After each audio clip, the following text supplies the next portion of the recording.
지난 시간에는 GDP의 산업별 또는 지출 항목별 구성의 변화를 포함해서 거시경제의 큰 흐름을 살펴보았습니다.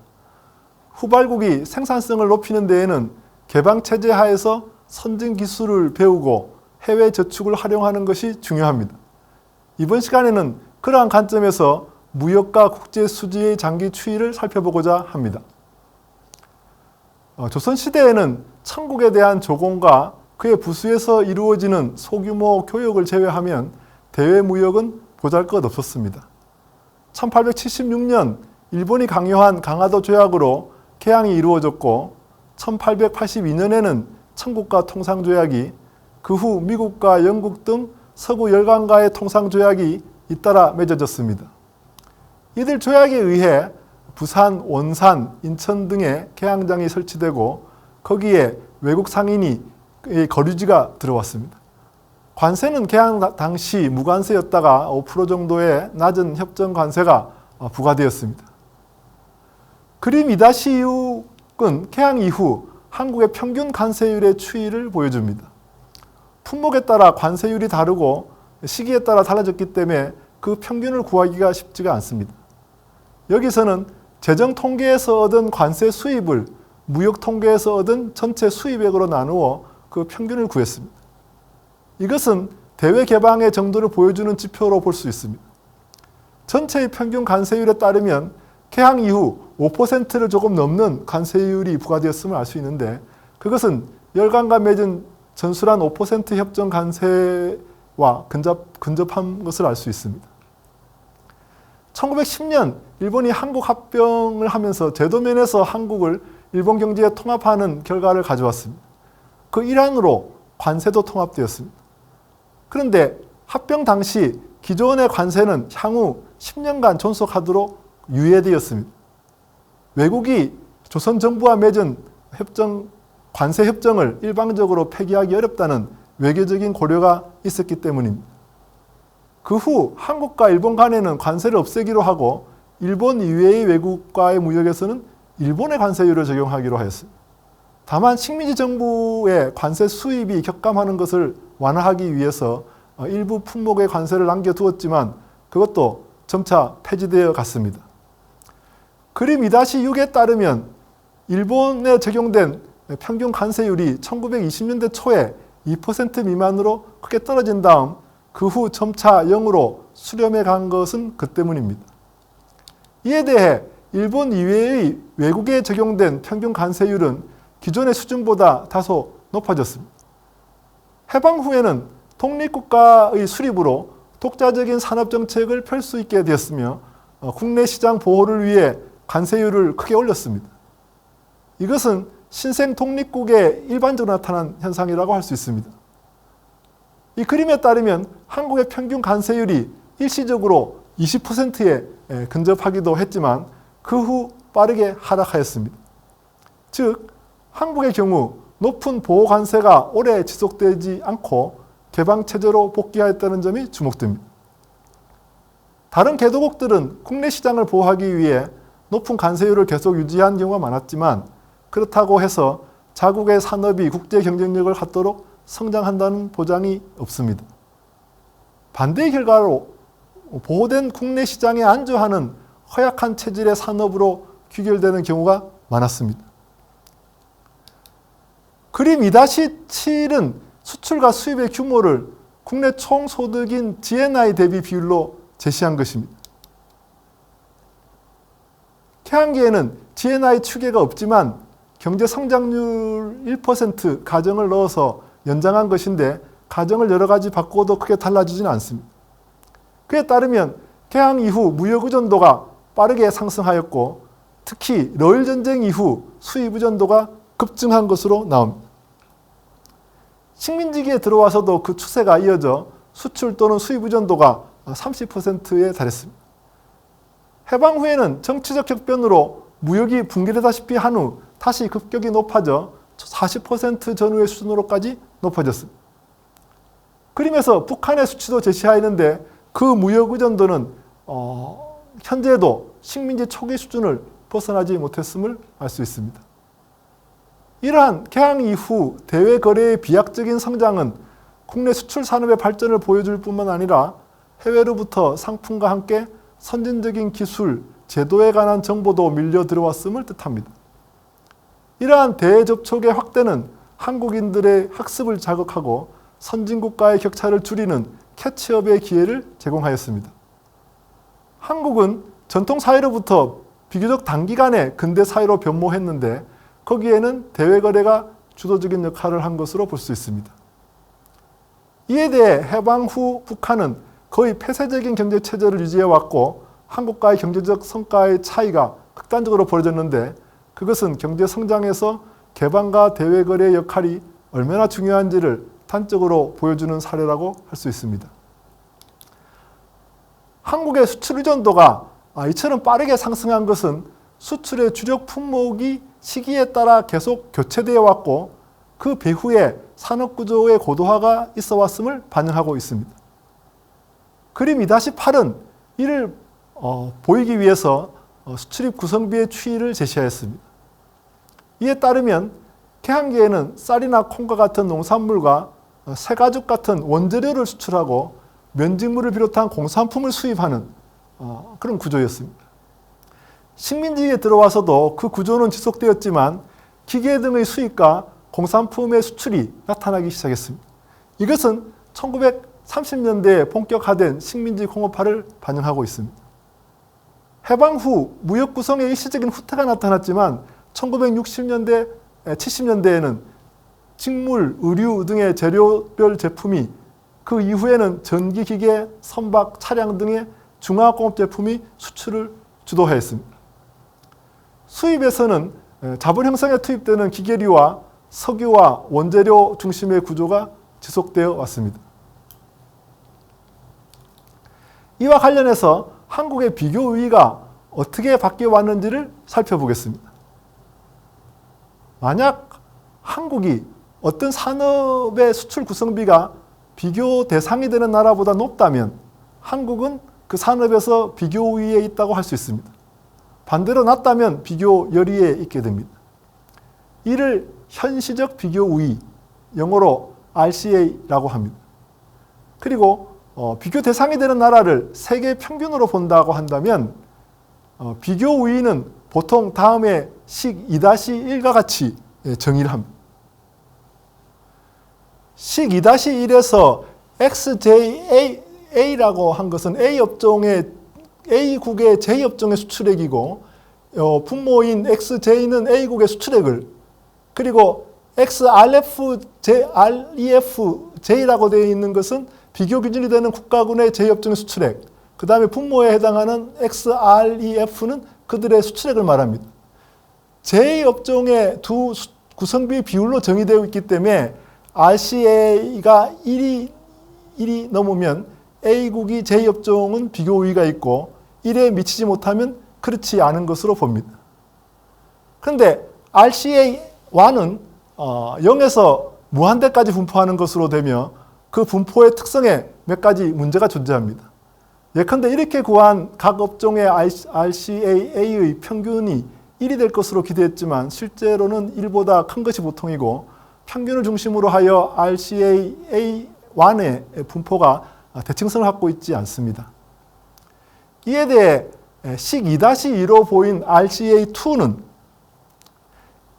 J업종의 두 구성비의 비율이 아니라 차이로 정의됩니다. 이 지수는 -1에서 1까지 분포되는데 각 업종의 평균은 0이 됩니다. 즉 RCA2가 0보다 큰 업종은 비교 우위를 갖고 0보다 작으면 그렇지 않은 것이 됩니다. 그림 2-9는 RCA2의 정의에 따라 한국인의 산업별 비교 우위가 어떻게 변해왔는지를 보여줍니다. UN의 무역 통계 DB인 컴트레이드를 이용하였는데 자료의 제약 때문에 1962년 이후로 한정됩니다. 그에 따르면 각 업종의 RCA가 시기에 따라 크게 바뀌고 있는 것을 알 수 있습니다. 1960년대 초에 한국의 수출의 비교 우위 업종은 음식물과 원재료와 같은 1차 산품에 있었고 다른 제조품들은 비교 우위를 갖지 못했습니다. 그래프에서 업종이 붙인 번호는 표준국제무역분류인 SITC의 대분류 번호입니다. 1960년대 후반부터는 재료별 제품과 기타 제조품과 같은 경공업이 비교 우위를 획득하였고 그 구도가 1970년, 80년대까지 지속하였습니다. 그 사이 연료의 RCA가 크게 하락한 것은 1970년대 두 차례 오일 쇼크 때문에 세계 석유 수출액이 크게 증가하면서 이 업종의 수출 비중이 상승했기 때문입니다. 그런데 1990년대 초반에는 경공업의 비교 우위가 떨어지고 기계 장비의 비교 우위가 상승하는 역전이 일어났습니다. 그래프로는 제시하지 않았지만 기계류를 중분류로 세분해 보면 자동차나 선박 같은 수송 장비와 전기 기계 등이 높은 비교 우위를 나타낸 반면 범용적으로 쓰이는 일반 기계는 그렇지 못했습니다. 그 후 기계 장비의 비교 우위가 계속 유지되는 사이에 다른 업종은 영에 수렴하고 있습니다. 다만 화학품의 RCA가 그동안 비교 열의에 머물러 있던 것이 완만하게 상승하여 0을 넘어섰습니다.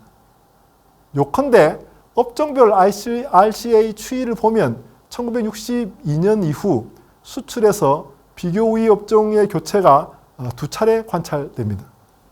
1960년대에는 1차 상품에서 경공업 제품으로의 교체가 나타났고 1990년대에는 비교 우위 업종이 경공업에서 다시 중화공업 제품 중심으로 이행하였습니다.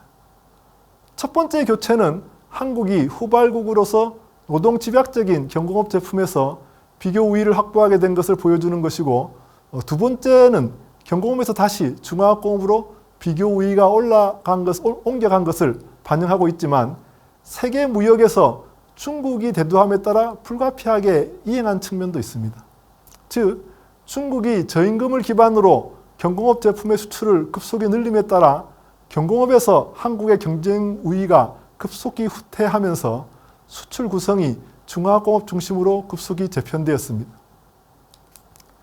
한편 수출입의 동향을 물량과 가격 요인으로 나누어 볼 수 있습니다. 그림 2-10은 수출 물가지수를 수입 물가지수로 나누어 구한 순상품 교역 조건의 추이를 보였습니다. 먼저 개항기에는 대체로 이 교역 조건이 상승하는 추이를 보였는데 그것은 쌀 한 단위를 수출해서 더 많은 면직물을 수입할 수 있었다는 것을 뜻합니다. 식민지기에 들어와 이 교역 조건은 뚜렷한 증가 또는 감소 추세를 보이지 않았습니다. 해방 후에는 6.25 전쟁 때까지 순상품 교역 조건이 요동을 치고 있는데 그것은 수출이 거의 붕괴된 상황에서 개별 품목의 단가가 불안정해진 자료상의 문제가 반영된 것으로 보입니다. 그 후 순상품 교역 조건은 1960년대까지 뚜렷한 추세를 보이지 않다가 70년대 초부터 지속적으로 악화되는 양상을 보였습니다. 1970년대에는 두 차례 오일 쇼크로 인해서 수입 원유 가격이 급등한 것이 큰 영향을 미쳤지만 1990년대 이후는 IT 제품 등 수출을 주도하는 제품의 생산성 증가가 매우 빨라 그 가격이 급속히 하락한 것을 반영한 것입니다. 수출 가격이 수입 가격보다 상대적으로 더 하락하였다는 것은 수출 물량이 더 빨리 늘어나는 효과를 가질 수 있습니다. 이를 고려한 것이 소득 교역 조건인데 순상품 교역 조건의 수출 물량 지수를 곱해서 구합니다. 이것은 수출에서 번 돈으로 얼마나 많은 물량을 수입할 수 있는가를 측정합니다. 그림 2-10에 따르면 소득 교역 조건은 개항 이후 현재까지 거의 모든 시기에 걸쳐서 상승하였습니다. 순상품 교역 조건이 개선된 시기는 물론이지만 악화된 시기에도 한국의 무역을 통한 이득을 전체 시기에 걸쳐 누려온 것이라고 할 수 있습니다. 앞에 그림 2-7을 보면 수출액과 수입액이 일치하는 경우는 드뭅니다. 상품 거래로 인해 발생한 외환의 수치와 지급의 차이를 상품 수지라고 하며 수출이 수입보다 많으면 상품 수지 흑자라고 하고 적으면 적자라고 합니다. 상품 수지 이외에 운송이나 보험, 여행 등의 거래로 인한 수치와 지급의 차이는 서비스 수지, 노동과 자본의 거래로 인한 소득의 수치와 지급의 차이는 본원소득 수지, 그리고 무상원조와 같이 대가 없이 주고받는 거래의 경우는 이전소득 수지라고 합니다. 이들 각 수지의 합계를 경상수지라고 하고 여기에 자본의 이동까지 포함된 것을 국제수지라고 합니다. 그림 2-11은 상품수지와 경상수지 규모를 GNI 대비 비율로 제시한 것입니다. 개항기에는 데이터의 부족으로 상품수지만을 제시하였습니다. 이에 따르면 상품수지 적자가 개항 이후 서서히 커지고 있었지만 1904년에서 5년의 러일 전쟁을 계기로 해서 급격히 늘어났음을 알 수 있습니다. 상품수지와 경상수지 적자 기조는 식민지기에도 이어졌습니다. 일본으로부터 투자의 과실송금 증가로 인한 본원소득 수지는 적자인 반면 일본이 부담한 행정비용과 조선 총독부에 지급한 보조금으로 인해서 이전 소득 수지는 흑자를 보였습니다. 이들을 합한 경상수지 적자 규모는 1910년에서 20년대에는 GNI 대비 1%대였지만 1930년대에는 4%에 가까운 수준으로 커졌습니다. 1930년대에 전개된 식민지 홍업화를 위해서 일본으로부터 대규모 자본이 유입되었는데 이것이 경상수지 적자를 메우고 있었습니다. 해방 후에는 분단과 6.25 전쟁으로 인해 무역이 붕괴되다시피 하였는데 미국과 유엔으로부터 원조가 한국 경제의 부흥에 큰 역할을 하였습니다. 특히 1950년대에 상품 수지 적자가 GNI의 10%까지 확대되었습니다만 경상수지 적자가 1%에 머물 수 있었던 것은 해외 원조 덕분이었습니다. 고도 성장을 구가했던 1960년대에서 80년대의 전반까지는 상품 수지의 경상수지 적자 기조가 더욱 확대되었습니다. 거기에는 높은 투자를 반영하는 자본재와 원자재 수입이 크게 늘어났고 두 차례의 오일 쇼크로 원유 가격이 급등한 것이 큰 영향을 미쳤습니다.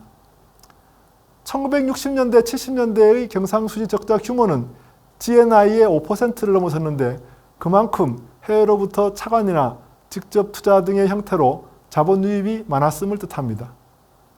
1980년대 후반에는 이른바 삼저 호황에 힘입어서 수출이 급등한 반면 원유 가격 등의 안정으로 인해 수입액의 증가가 크지 않아 상품 수지와 경상 수지가 처음으로 흑자로 전환하였습니다.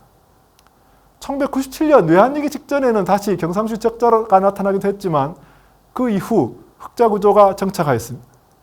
그 흑자 구조는 1910년 이후에 GNI 대비 4.4%에 이를 정도로 커졌습니다. 그 내역을 보면 상품 수지 흑자가 확대되는 가운데 서비스 수지의 적자가 커졌습니다.